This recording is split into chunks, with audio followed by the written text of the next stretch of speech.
No on-chain de hoje, nós vamos ver algumas notícias. Na verdade, uma notícia é a Tether, a maior emissora de stablecoin do mercado cripto, lançou uma stablecoin regulada para instituições nos Estados Unidos sob as novas regras da Lei Genius, né, que foi aprovada pelo governo Trump ano passado. Então agora instituições financeiras podem operar através da Tether por essa stablecoin, né, que vai ser usada através do ticker USTA e emitida pela Anchorage Digital Bank, né, uma instituição regulada pelo Fed, né, pelo órgão federal americano. E então é um passo importante para essa institucionalização do mercado, né, principalmente dando acesso às stablecoins. E o nosso tema de hoje visa olhar a liquidez do mercado, né, através das stablecoins. É um ponto importante, dado que o Bitcoin, né, está muito parado nesses últimos meses, né, esse ano tem sido ruim. Ano passado a gente começou um bear market, né, a maioria das altcoins já caíram 80%, 90%, o Bitcoin está com uma queda aí de 20%, 25% acumulada desde o seu topo, e a gente vai olhar hoje no on-chain essas métricas em relação a stablecoins. A gente consegue ver aqui que a Tether, né, emitida pela TRC20, pela Tron, né, a Tether na rede da Tron, as reservas das exchanges têm caído, ou seja, a liquidez dessa criptomoeda nas corretoras tem diminuído. A liquidez de USDT na rede da Tron, né, tem diminuído nas exchanges desde agosto de 2025. Aqui a gente pode ver as emissões, né, a mintagem das stablecoins RC20, todas elas. A gente consegue ver que ali em maio de 2025 tivemos um pico de 12 bilhões de dólares emitidos em apenas um dia, e a gente consegue ver que as emissões têm caído bastante. Até aqui o ano de 2026 a gente está com uma emissão muito baixa, né, em torno de 2 bi, 1 e pouco por dia, porque esse número já foi muito maior. Isso indica muito como que o mercado está se comportando, né? Assim, como que a gente tem pouca liquidez, pouco interesse dentro do mercado. Aqui um dado positivo: hoje a gente teve um inflow grande aqui de quase 1 bilhão de dólares, né? Ou seja, a diferença líquida entre saídas e entradas, né, entre saques e depósitos das exchanges em relação a stablecoins foi positivo de quase 1 bi. Então a gente teve uma entrada de capital hoje. Você vê que em janeiro majoritariamente a gente teve uma diferença líquida negativa, ou seja, mais saques do que depósitos de stablecoins em corretoras. Isso não é bom, porque, né, quanto mais stablecoin a gente tem dentro das corretoras, mais liquidez disponível, né, mais os tokens podem se beneficiar disso. E aqui uma reserva de stablecoin de acordo com as exchanges, a gente vê a Binance liderando aí com quase 48 bi de liquidez, né, mas a gente consegue ver que o gráfico também está caindo, ou seja, a liquidez na Binance está caindo, mas as outras seguem flat, né? A Bybit teve uma queda aqui bem grande, a Coinbase também, outras exchanges na soma também estão caindo, e a OKX é a única que se manteve ali estável, digamos assim, em termos de liquidez, em termos de reservas. Lembrando que essas reservas aqui não são as reservas das corretoras, né? São as reservas dos clientes que têm contas nas corretoras.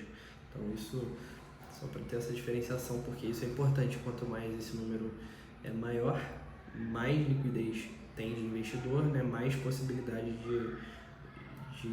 de aumento nos preços, é diretamente proporcional, né, a oferta, a demanda por tokens, né, a oferta de liquidez.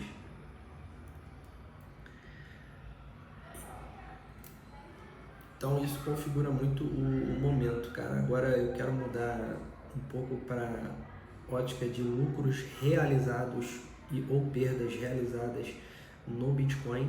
A gente vê aqui que em janeiro, cara, teve uma perda realizada, tá? Isso aqui é prejuízo realizado de quase mais de 20 mil bitcoins, né? Isso foi maior, para vocês terem uma ideia, do que aqui no crash da FTX, ó. Aqui a gente chegou a quase 20 mil bitcoins também. Aí depois a gente teve um pico grande de realização de perda, mas aqui a gente ultrapassou o pico de perda no dia da quebra da FTX. Cara, isso indica que investidores estão capitulando, estão vendendo no prejuízo, à medida que outras instituições estão comprando esses bitcoins. Então isso configura uma troca de oferta, né, saudável, que geralmente forma fundos. Claro que assim, é um comportamento no dia de hoje, né, assim, recente, mas é um comportamento que geralmente indica a formação de fundo. Claro que nós temos que dar um pouco mais de atenção a isso, por isso que eu trouxe aqui um research da CryptoQuant para a gente analisar aqui uma realização menor até que a gente mudou para um regime de realização de perdas líquidas, e aí marcou o início de um bear market mais prolongado, onde o regime de perdas realizadas é dominante, né? Dado que muitas pessoas compram na alta, acabam segurando, achando que o preço vai voltar, até o momento que elas não aguentam mais aquela perda, não aguentam segurar e tendem a vender. Então a gente vê que aqui a gente começou agora esse movimento, né? Assim, a gente estava num regime de realização de lucro por muito tempo, desde janeiro de 2024. Então a gente está falando de 2 anos, né, com picos de realização de lucro, onde o Bitcoin, claro, foi subindo. Agora a gente mudou para um regime de realização de perda, e isso o Bitcoin ainda está acima de 80 mil dólares. Então é um ponto a se preocupar. Aqui ele compara a realização de lucro de janeiro de 25 a março de 22, quando marcou exatamente o início de um bear market mais prolongado. Eu fiz essa projeção aqui, claro que isso é apenas com base em análise técnica, né, em alvos. A gente estaria falando do Bitcoin agora, em 26, seguindo esse regime aqui a 40 mil dólares. Então, assim, uma queda de aproximadamente 50% a mais que a gente teria pela frente, dado que esse indicador está nos dizendo que, assim, um regime de perdas realizadas começou a ser instalado no mercado, e isso geralmente pode indicar quedas futuras, dado que a liquidez do mercado está baixa, a demanda por tokens está baixa. A gente consegue ver aqui no TradingView. Vou mostrar um indicador para vocês aqui que eu tenho, que, enfim, mostra que realmente essa liquidez no mercado está muito baixa e a gente não tem muito o que fazer, né? Assim, a gente está vendo ouro e prata nas máximas, bolsa americana nas máximas, e o cripto já muito fraco. Caso a gente venha a ter uma correção nas bolsas, uma correção nos metais, se esse capital não migrar para cripto, a gente pode ter uma fraqueza ainda maior dentro do mercado. Então, assim, é um ponto de preocupação. Muita gente acha que o Bitcoin já atingiu o seu fundo. Realmente a gente já teve uma queda relevante, né? Assim, mas não tão relevante ainda quanto a gente pode ter. Na verdade, é esse indicador aqui que eu queria mostrar para vocês. O preço do Bitcoin, aqui a liquidez do dólar, né? A gente vê que a liquidez está subindo, né, do dólar. A emissão de moeda do Banco Central Chinês também emitindo bastante moeda, ou seja, injetando liquidez. Agora aqui a liquidez de cripto está negativa, como a gente já reparou. E o Global M2, que é a oferta global de dólar, está subindo bastante. Então, assim, a liquidez dentro do mercado, as condições são péssimas. E isso, somado ao regime de perdas realizadas que o mercado está tomando agora, pode indicar o início de um bear market mais prolongado. Então, esse era o ponto que eu queria trazer hoje aqui no nosso on-chain, mais um ponto de preocupação, de atenção.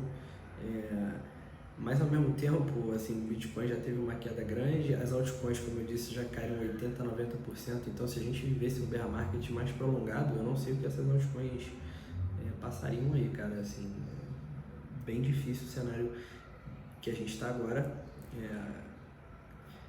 a estratégia de você ficar em caixa nesse momento, compras periódicas, né, visando o longo prazo, eu acho que é a melhor estratégia.